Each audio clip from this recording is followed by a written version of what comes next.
The extraordinary life of Princess Alice, the Duke of Edinburgh's mother and the Queen's mother-in-law, is one of the best-kept secrets in royal history. A daredeviling story that would be worthy of any great Hollywood film.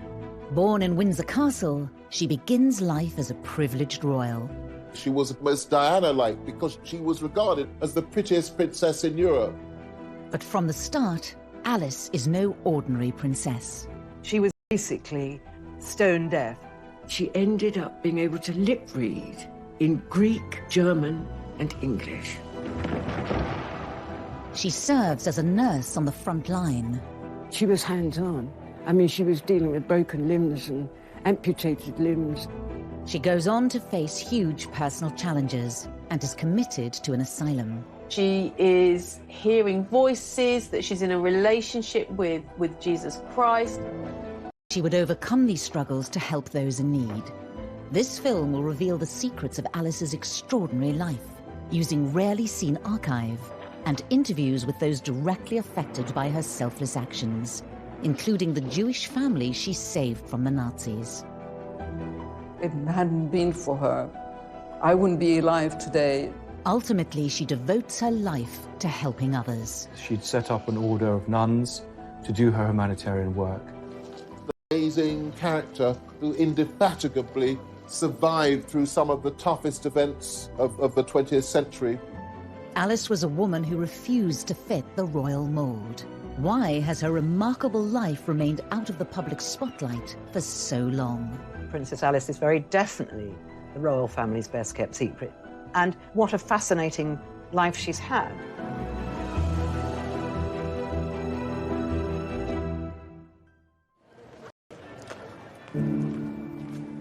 On a winter's day in December 1969, London goes about its business largely unaware of the sadness within the walls of Buckingham Palace. Princess Alice, who was the Duke of Edinburgh's mother, mother-in-law to the Queen and grandmother to Prince Charles, has died in her sleep.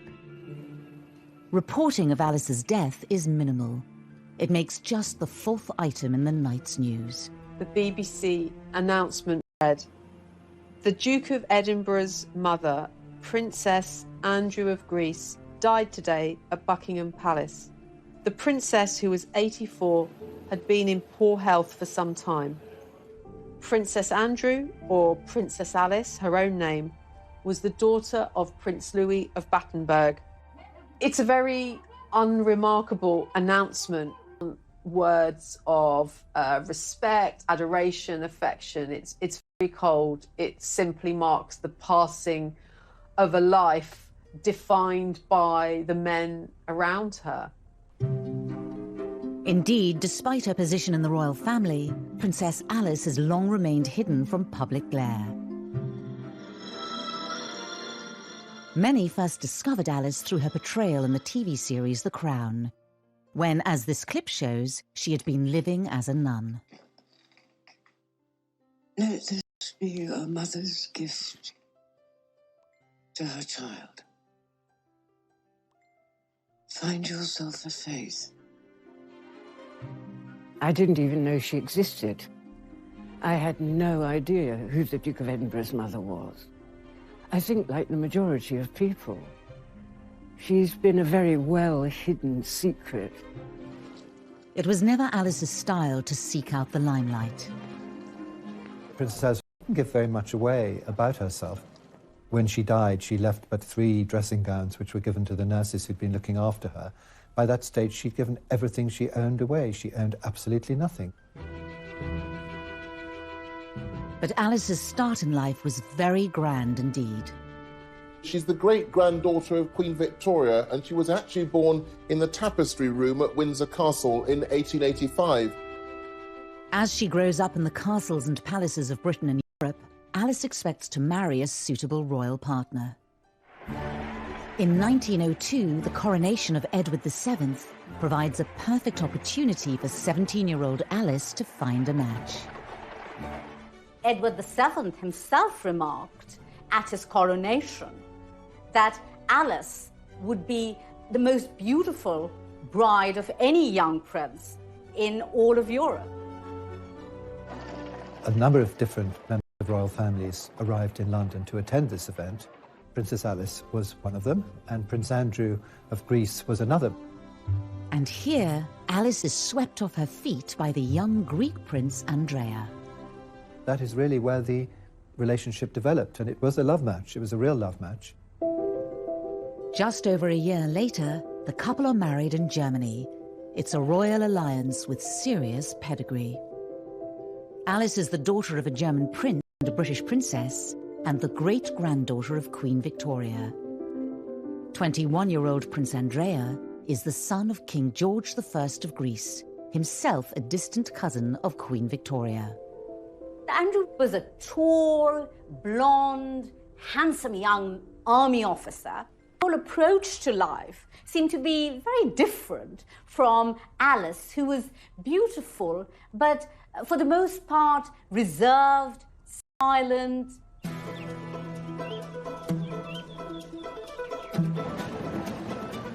The newlyweds head for Athens in 1904 to start their married lives together at the Royal Palace. It's a dramatic change from Alice's life so far. The marriage was clearly a culture shock for Alice. I mean, she, for one, didn't know any Greek. Athens must have been kind of a cultural wilderness in certain respects for Princess Alice, and the palace itself wasn't exactly Grand Luxe. The royal palace in Athens was, by all accounts, rather drafty and dark. A more significant problem for Alice is that the Greek monarchy is not a stable one. Greece had only existed as a country in its own right for 70 years, following the breakup of the Ottoman Empire. So it had to create its own monarchy. In 1863, Greece turned to Denmark's royal family for a king, and they chose one of their Danish princes. King George I of Greece had been imported from Denmark, so none of the Greek royal family had any Greek blood whatsoever. They had Danish blood and they had Russian blood. The fact that the family came from Denmark and were not Greek clearly created some problems for them in Greece, problems that would continue in terms of the monarchy there. Despite the national ambivalence to the new royal family, the Greek people take to Alice immediately. She certainly provided a great injection of glamour into the Greek royal family. She was a bit almost Diana-like because she was regarded as the prettiest princess in Europe. She quickly learnt to speak Greek and she quickly started producing children. Alice enjoys her new life in Athens. Within 2 years, she has given birth to 2 daughters, Margarita and Theodora. But there are clear signs that trouble lies ahead for Alice and for her family elsewhere in Europe.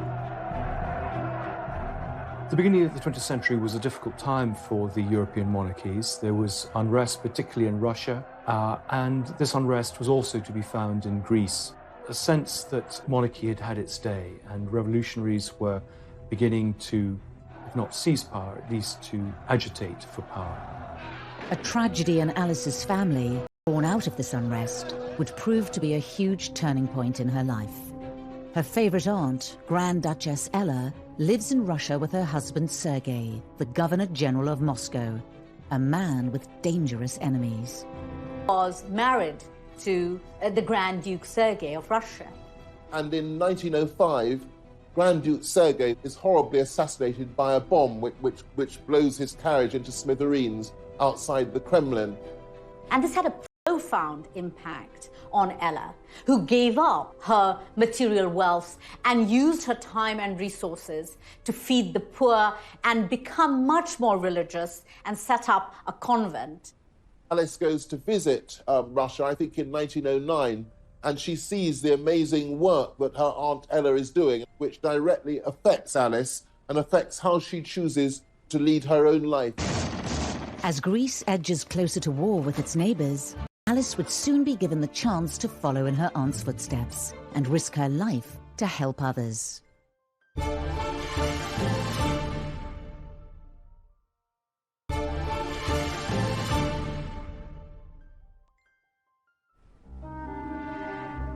By 1912, Alice has been living as a Greek princess for 8 years. She and Andrea now have 3 daughters. Cecile was born in 1911. However, their lives are set for a dramatic change as Greece goes to war in a bid to seize new lands. There was a particular war in 1912, the First Balkan War. The Ottoman Empire, which had been so dominant in the Balkans for hundreds of years, was crumbling. So Greece was wanting to expand north and eastwards, taking over some of the Ottoman territories, which historically had many Greek occupants. And the Greek royal family are absolutely at the centre of this because Andrea is a military officer, so he's on the front. As her husband heads off to the battlefield, Alice takes the bold decision to leave her 3 children behind and follow him to the front line. Alice felt that she needed to do something for her adopted people. She goes to the front lines and works as a nurse. As the Greek forces advance, she sees that there are a huge number of victims, both civilian and military. She commandeers buildings, she organises nurses and doctors. She has an amazing role in that Greek war effort in the Balkan Wars in 1912. Alice immediately threw herself into the whole business of sort of creating field hospitals, taking part in operations. For a young woman in her 20s with no medical training, she shows great grit and innovative sense. Alice doesn't restrict herself to just setting up the hospitals. She was hands-on. I mean, she was dealing with broken limbs and amputated limbs.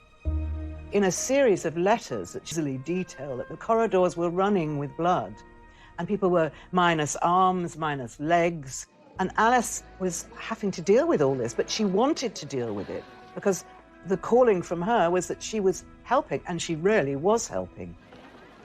Very early on, we see that she doesn't conform in the way that's expected of her, and she does the things that she feels are important and thinks of others before herself. It's a very, very different sort of world to the world she's been brought up in, and earns her enormous respect from those around her. Alice has yet again proven that she can overcome great personal challenges in her life. As a child, it was realised all was not well.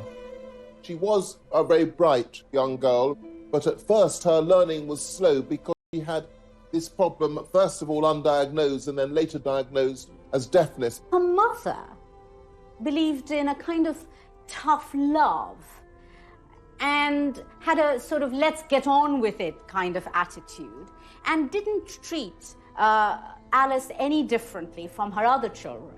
And let her learn how to lip read and let her fight her own battles rather than mollycoddle her. Alice rose to the challenge and became a skilled lip reader. She lip read in German and English, which were her first languages, and later on in Greek and French. So Alice had this very severe disability, which she overcame, but that must have had quite an influence on her personality. 3 years after the end of the Balkan Wars, Alice finds herself in the midst of another war zone. At the outset of World War I in 1914, Greece takes a neutral position. But 2 years later, it has been drawn into the conflict. Of course, the First World War is regarded as the war to end all wars, and it's easy to forget about the terrible suffering in Athens at that time. Athens is bombed by the Allies, and typically Alice, then she has to start helping again. December 1916, there's terrible malnutrition, and so what does Alice do? She joins in setting up soup kitchens, in just trying to get food to the people of Athens in the dark heart of the First World War.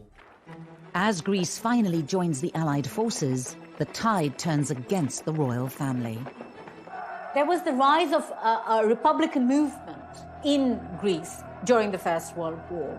They targeted the monarchy as being foreigners, as being parasites on the system, as not belonging to Greece and not being Greek. Fourth baby daughter are forced into exile in Switzerland with most of the Greek royal family. This is the first time that Alice gets a taste of what it is to be a Greek royal.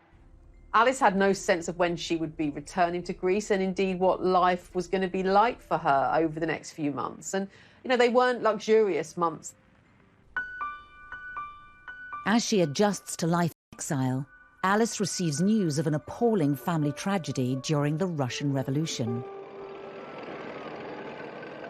The Russian royal family, including Alice's favourite Aunt Ella, was caught up in the civil war. And in July 1918, Aunt Ella, along with several other members of the Russian royal family, were driven by the Bolsheviks to the Urals.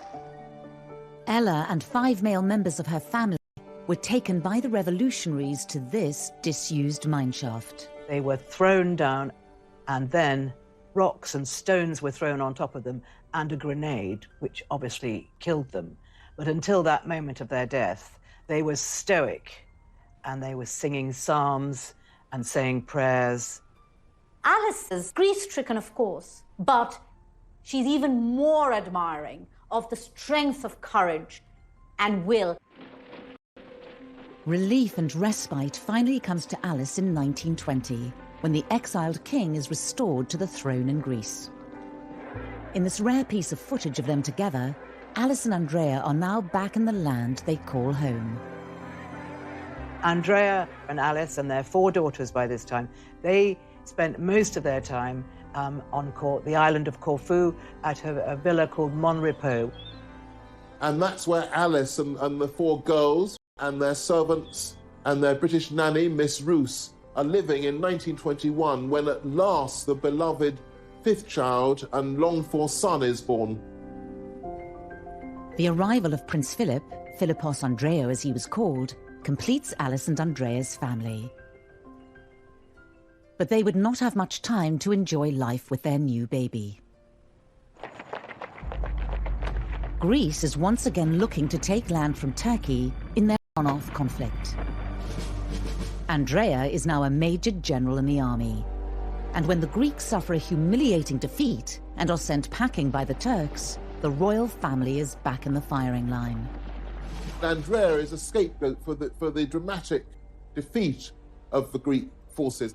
He comes back to Athens in disgrace, is arrested, is accused of high treason, is put on trial with other officers. The other officers are actually executed. Andrew being sentenced to death. And this was, you know, as dangerous as it got. A last-minute, behind-the-scenes deal involving the British government, King George V and the Greek leaders, saves Andrea's life.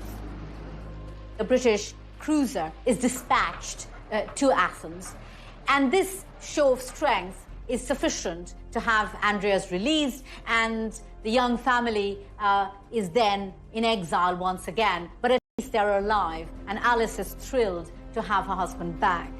Prince Philip, who was, you know, literally a babe in arms at this time, and taken for safety onto the British warship, carried in an orange crate, and that was to be his means of escape. So really, really dramatic days. They may be alive, but Alice and Andrea flee Greece with little money and few possessions. Now they are in need of a safe home for their young family once again.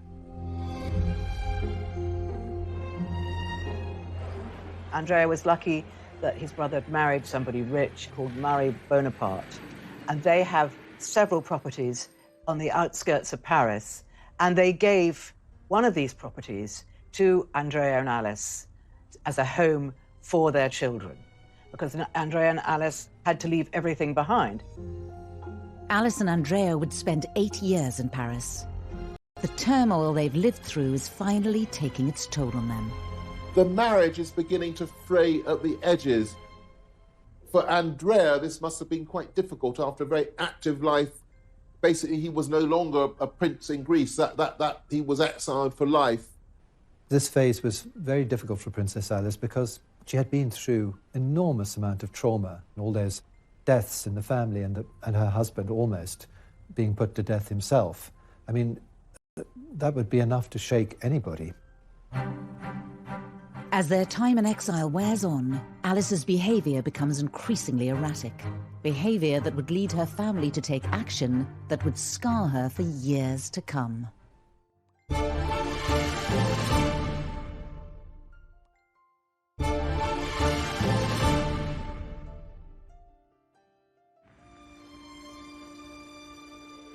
"1928, Paris. Princess Alice and her family are now safe, living in exile.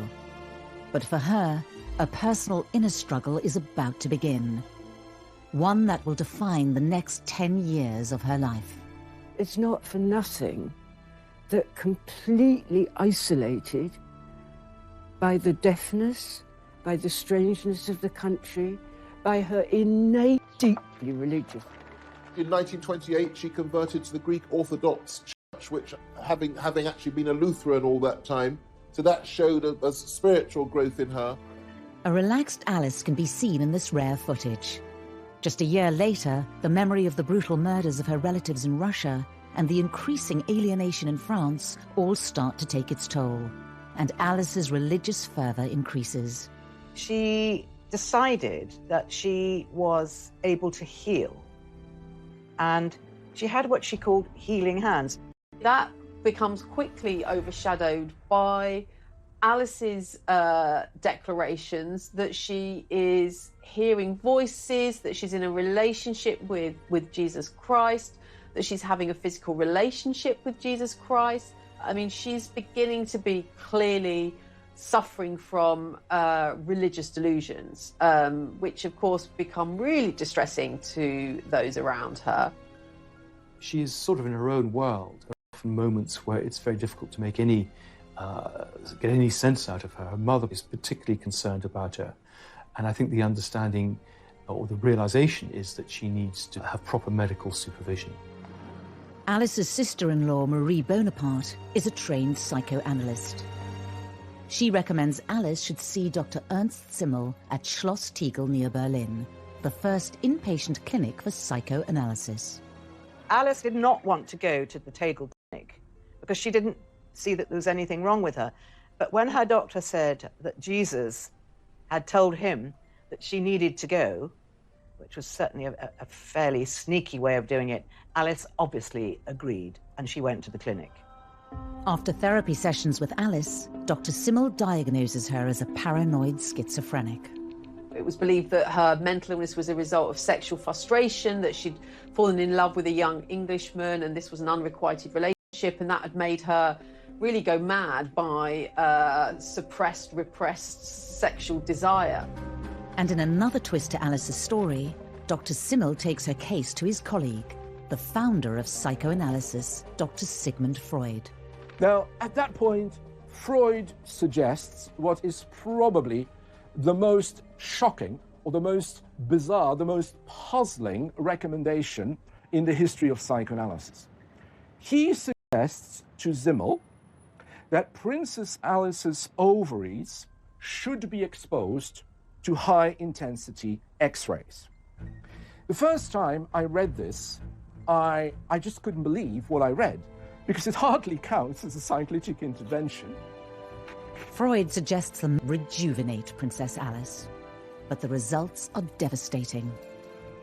Because the exposure of the ovaries to high-intensity X-rays would effectively mean, to use a strong word, that Princess Alice would be castrated, that her menopause would be accelerated and so would be rendered sterile. Alice's ovaries are X-rayed, but it does nothing to improve her state of mind. Alice was maintaining throughout this period that there was nothing wrong with her. She didn't want to be at the clinic. Nevertheless, she was forced to undertake some of this treatment against her will. She stayed there from February to April, when she discharged herself. Alice's suffering doesn't stop there. Her mother, Victoria, perhaps embarrassed by Alice's behaviour, conspires with the family doctor to send her to another clinic. So Alice's mother took Prince Philip out to lunch, on a picnic, and by the time he came back, men in white coats had come and taken Princess Alice away. And in the end, which was really, really sad, they forcibly had to inject her and sedate her to get her to the clinic. What was done then was effectively in breach of every convention of civil rights. She was admitted by force on the instructions of her mother and against her will to a psychiatric institution. Alice is sent to the Bellevue Sanatorium in Switzerland. Princess Victoria was generally concerned about her daughter, that she should have proper medical attention. But I think a large part of it was the need to keep her out of the way, that she was a potential embarrassment. Alice had delusions that Christ had given her a special religious mission. She had put these thoughts to paper in an attempt to share them publicly. Sending them off to newspapers and things. And I think she was once intercepted when she was trying to post something to some publication or another. I mean, they didn't want her taking her strange, as they would have seen it, strange views into a public arena. They were nervous about that because that would have been shameful or dangerous. Alice's battle with mental illness is compounded by the fact that she's being held against her will. Over 2 years, she misses the landmark moments in her children's lives. She didn't attend the weddings of any of her 4 daughters, and that must be a matter of great regret and unhappiness for her. Whilst her daughters are married and making their own way in life, Philip, her son, is still just a 10-year-old boy missing his mother.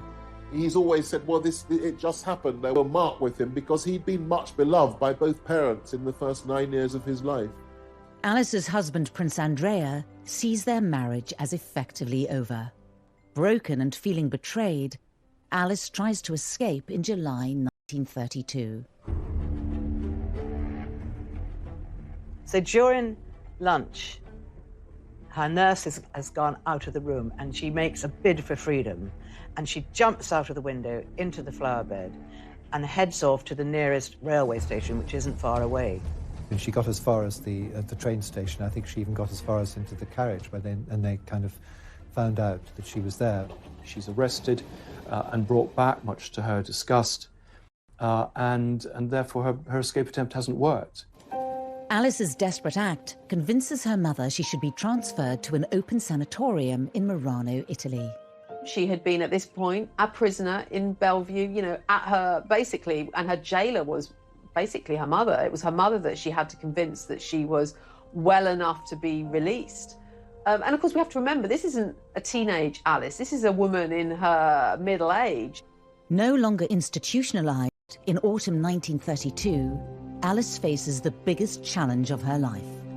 At the age of 47, could she recover from her ordeal and regain her sanity?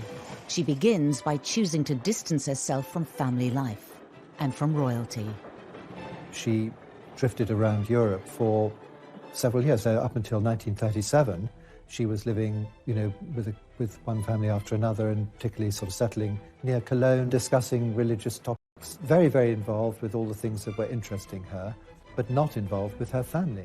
This sort of extended gap year of her trying to perhaps find herself, but certainly not living the life of a princess.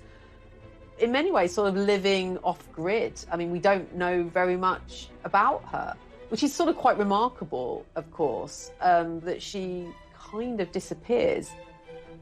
Alice probably thought that with her independence of mind, with her freedom of expression, it wouldn't be easy to go back to her own family, including her mother, who would always be looking over her shoulder, because that would always contain the risk that before long she'd be sent back to a psychiatric institution.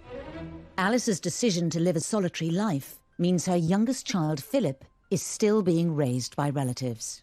I think it's important not to pity Alice during these years, but neither, I believe, should she be reviled as spent her time roaming aimlessly in Germany. What about her husband? After 5 years wandering across Europe, passing from friend to friend, Alice starts to feel like she can finally reach out to her loved ones. The connection with her family begins to be a bit closer as she recovers her health. She begins to communicate with her family a bit more, write letters to Philip. He's encouraged to write back to her. And so the family begins to come back together. But of course, there's to be a terrific tragedy in 1937. Alice's daughter Cecile, pregnant with her 4th child, is involved in a tragic accident. Her beloved daughter Cecile, who's married Don, a Prince of Hesse, and they're travelling by plane rather an untried technology, it turns out, in 1937. The plane hit a chimney in Ostend in thick fog, and so Cecile, her husband, her 2 boys, his mother and various other people were killed, and also died in the crash the little baby that was actually born in the trauma of the accident. And this was a horrendous event in the family.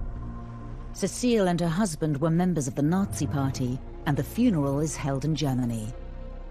This is the first time Alice has seen her family all together in 7 years. Cecile's death could have broken Alice forever. But instead of being plunged into a dreadful, dreadful gloom, because of her strength of will, I think she probably thought nothing worse than this can ever happen to me, so I'm going to get on with my life. And she actually recovered her equilibrium and came out of her phase of religious fervour and started to lead what would be considered a much more normal life. Out of the latest tragedy, Princess Alice emerges with a renewed sense of purpose. But her return home to Greece throws up another test, one that takes her into a clandestine battle against the Nazi forces.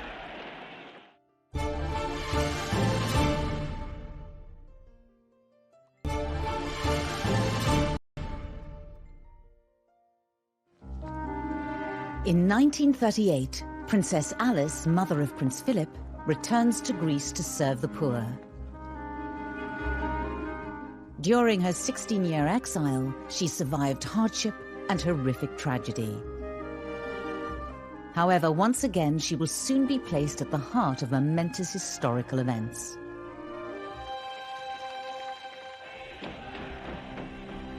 The onset of World War II requires her to draw on her reserves of courage and bravery. The Greek royal family flee to safety. Despite the dangers, Alice decides to remain, to continue her work. I don't think that Princess Alice ever really wanted to leave Greece. I mean, that was where she belonged. She was a Greek princess by this stage, and she felt that's where she could be most useful. The Nazi invasion has devastated Athens, and thousands are left destitute and starving. Alice helps by volunteering for the Red Cross. I think one of the extraordinary things is, given the scarcity of food, that she's able to create one of the largest soup kitchens in the world at the time. And it says something about her determination, her contacts, and her ability to get things done, that it's such a success. And she feeds thousands, particularly children, young children, who are either orphans from the war or refugees, those who are helpless. This is Alice at her humanitarian best. As war continues to rage in the Greek capital, Alice is undeterred from carrying out her work.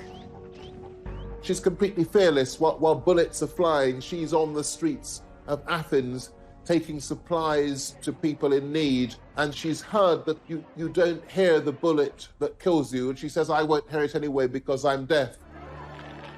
However, Alice is about to take an even bigger gamble with her own safety. Athens is home to around 8,000 Jews.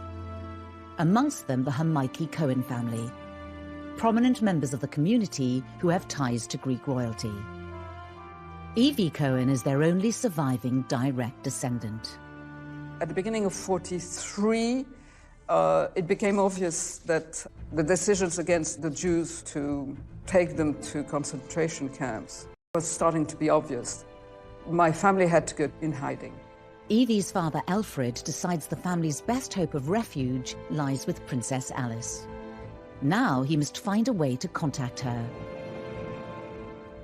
By an extraordinary coincidence, a chance encounter with her lady-in-waiting results in a message getting to Alice.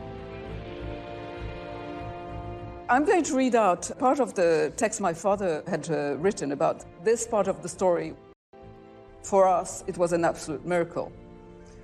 In short, that lady immediately went to see the princess, and an hour later we were informed that the Princess Alice would be more than happy to take in my mother and sister. I think it was Alice taking an enormous risk, because she may have faced a firing squad because she had harbored the Jewish family. It was an enormous risk. When the German perhaps there were Jews being sheltered by Princess Alice, she said simply, I can't understand, I don't know what you're talking about. And they just thought she was a silly old woman and left her in peace, which is just as well, because if she'd been caught, she would have been in serious trouble. People were being executed for looking after Jewish families, but Alice had no fear. Her faith was her shield. Incredibly, the Hamaiki Cohen family are never discovered by the Nazis. Alice keeps her own bravery a secret. If it hadn't been for her, I wouldn't be alive today to say all this. And my parents would not have met, and so many other things. Back in Britain, her son Philip has spent the war years re-establishing the family's close links to the British royals, thanks to the patronage of Alice's brother, Lord Mountbatten. Keen to improve his nephew's prospects, Mountbatten encourages Philip's blossoming romance with Elizabeth, the future queen. Alice found out that her son was falling in love with Princess Elizabeth, and she was, of course, delighted. And although she hoped that one day maybe he might become a Prince of Greece, the fact that he was in her own homeland, Great Britain, and had fallen in love with the British princess, who was going to be heir to the throne, she was very, very happy. However, in 1947, when Philip, sixth in line to the Greek throne, gives up his titles so he can marry Elizabeth, for his mother, the news is bittersweet. Alice, in many ways, this was no doubt a personal disappointment, but at the same time, here was her only son, of course, marrying the future Queen of England. And so it seems that she was kind of reconciled to that and accepted that, even though, of course, it came at the cost of Philip renouncing his claim to the Greek throne. Soon after Philip and Elizabeth's engagement is announced, Alice travels to England to see them. Keen to provide her son with the engagement ring, she had already arranged for some of her royal jewellery to be retrieved from a secure bank vault in Paris.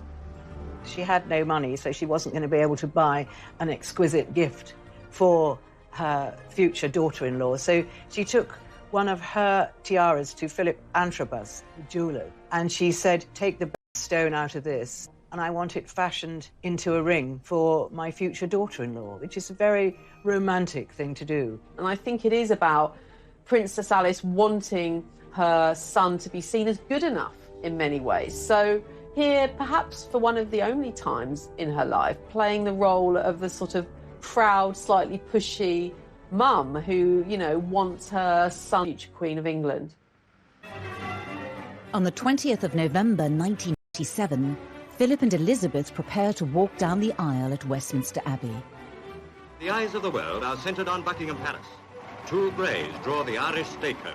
Inside, Her Royal Highness Princess Elizabeth and her father. In one of the rare occasions she steps back into the royal limelight, Alice is present amongst the crowned heads of Europe.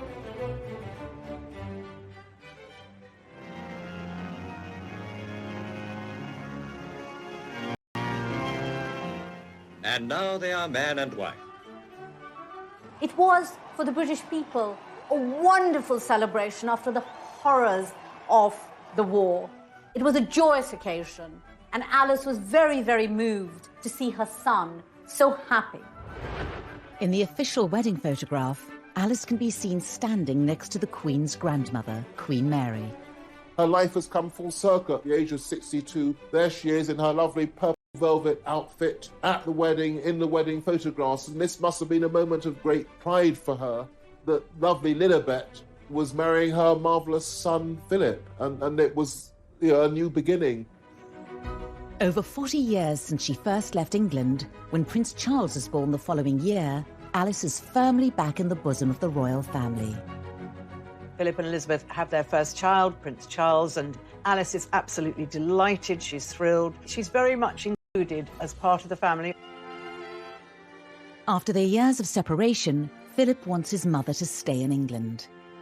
But ever the individual, she shuns royal life and beats her own path, sticking to her charity work in Greece.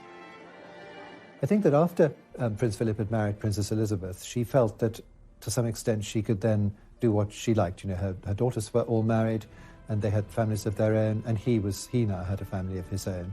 So she fulfilled this long-held found a nursing sisterhood. Despite not taking formal vows herself, in January 1949, Alice founds a nursing order of Greek Orthodox nuns on the island of Tinos. She is now able to do what she had long wanted to, that is to follow in the footsteps of her beloved Aunt Ella, who had set up an institution of nuns dedicated to service, to serving the community, not shut up in a distant cloister, but living amongst the people, those whom she could help. And Alice wanted to do the same. And I think this is what motivated her, finally, to set up her sisterhood.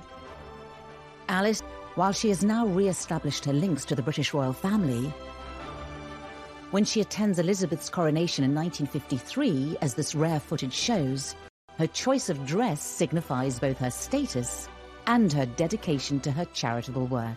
Princess Alice of Greece, mother of the Duke of Edinburgh, wears the dove-grey habit of her religious order.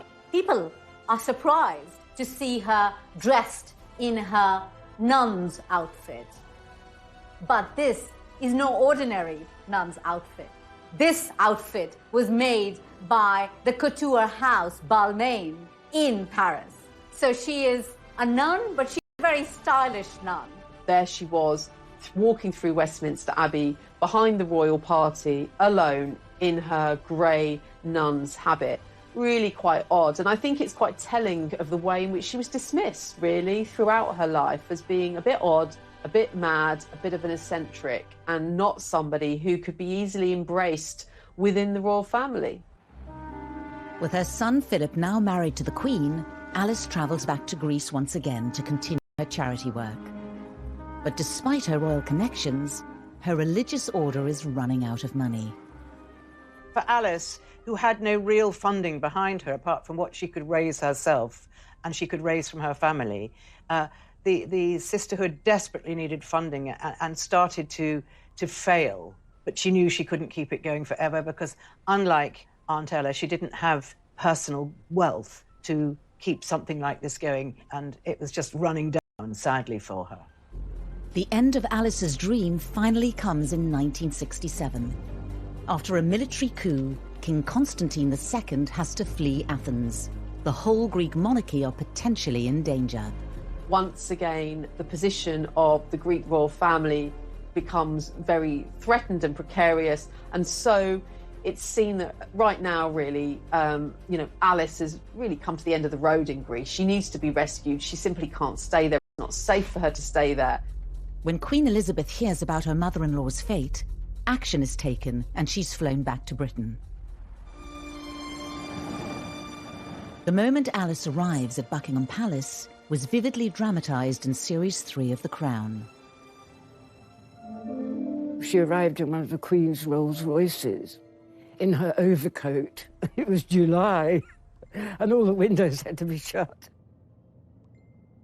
She knows Buckingham Palace. It's not the first time she'd been there. But she's just aghast at the money and the space. Your Royal Highness. Thank you. Please, this way. Palatial room she's had in years. She was very unsettled to begin with and complained and made a fuss. But eventually, she realised how lucky she was. She made friends in the way that she always made friends, and she settled down, and she was very happy.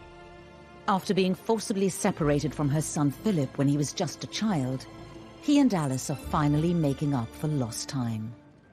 Philip had been effectively abandoned at the time where his mother was put in a sanatorium. So one can imagine these were an opportunity for mother and son to get acquainted with each other and to reflect on her life and perhaps the legacy and influence that she might have had and have on Prince Philip. Alice has finally found safety and stability in Britain after decades of selfless devotion to others. But her bravery during the war wouldn't receive the recognition it deserved until many years later.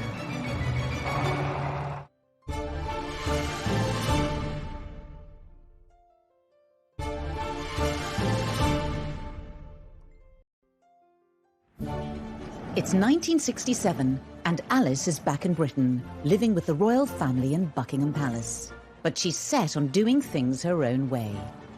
We know that she liked to smoke, that she smoked Woodbines, and so courtiers would know that she was coming before they saw her by the smell and the smoke of her cigarettes. And of course, she would also move around in her nun's habit. So a very odd spectacle by all accounts. Princess Alice couldn't have been more different than the Queen Mother, who was the other grandmum, and who was, you know, wonderful self-publicist, going out and doing all her royal duties. Alice was the very opposite to that. You know, there she was smoking in her nun's outfit. But the children liked her. Prince Charles really liked his grandmother. She used to tell him tales about Queen Victoria, which he loved to hear. After 2 years of getting closer to her son and his family, Alice starts to become infirm. On the 5th of December 1969, aged 84, she dies peacefully in her sleep. Her death was really announced without any great fanfare. Certainly when we compare the public affection towards the Queen Mother, Princess Alice has a very different position in the nation's affections. Really, people didn't really know her. They still don't really know much about her. The funeral itself was a relatively small affair. I suppose in keeping with service rather than status. Prince Philip, he said what an extraordinary thing it was that she had been born in Windsor Castle, and after a difficult life of wars and tragedies and separations and living in different lands, she had come back to Windsor Castle again. Before she died, Alice gave very specific instructions about her final resting place. She wanted to be buried in the Russian Orthodox church in the Mount of Olives by the side of Aunt Ella. So a very particular request and a very difficult request to honour. It isn't until 1988 that Alice's family are able to fulfill her dying wish to transfer her remains to Jerusalem. Despite the dangers she had faced during World War II, Alice's work was not recognised until long after her death.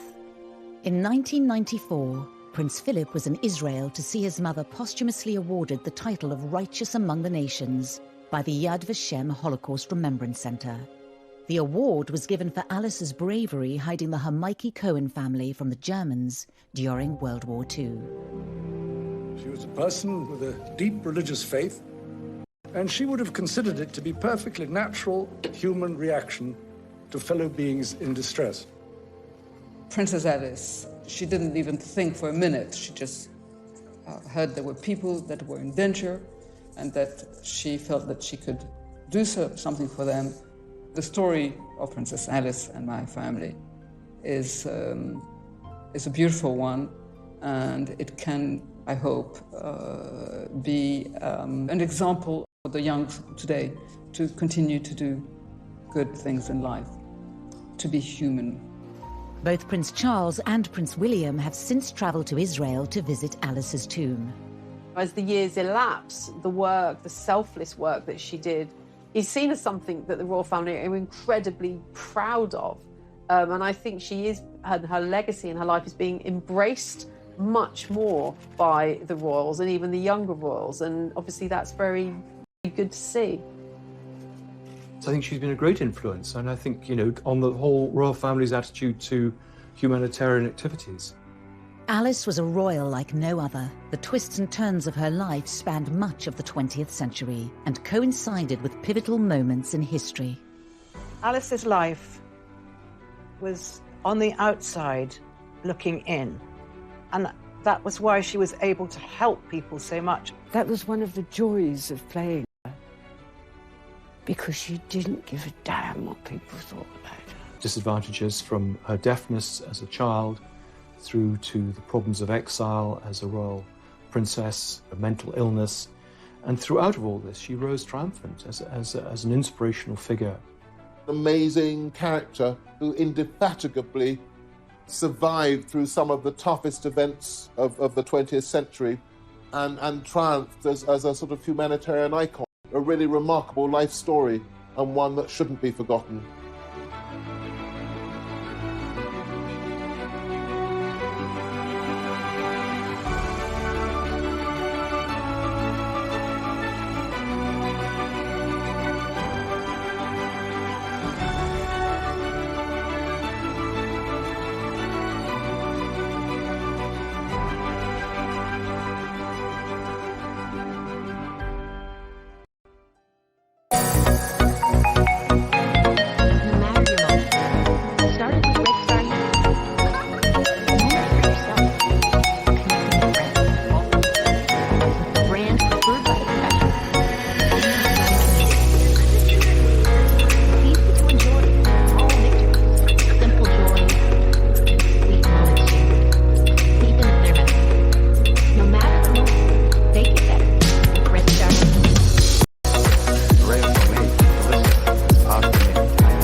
On a winter's day in December 1969, London goes about its business largely unaware of the sadness within the walls of Buckingham Palace.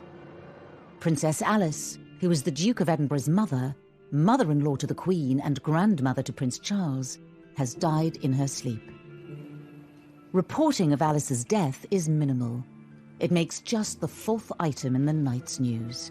The BBC announcement read, "The Duke of Edinburgh's mother, Princess Andrew of Greece, died today at Buckingham Palace. The princess, who was 84, had been in poor health for some time. Princess Andrew, or Princess Alice, her own name, was the daughter of Prince Louis of Battenberg." It's a very unremarkable announcement. Words of respect, adoration, affection. It's very cold. It simply marks the passing of a life defined by the men around her. Indeed, despite her position in the royal family, Princess Alice has long remained hidden from public glare. Many first discovered Alice through her portrayal in the TV series The Crown, when, as this clip shows, she had been living as a nun. Let this be your mother's gift to her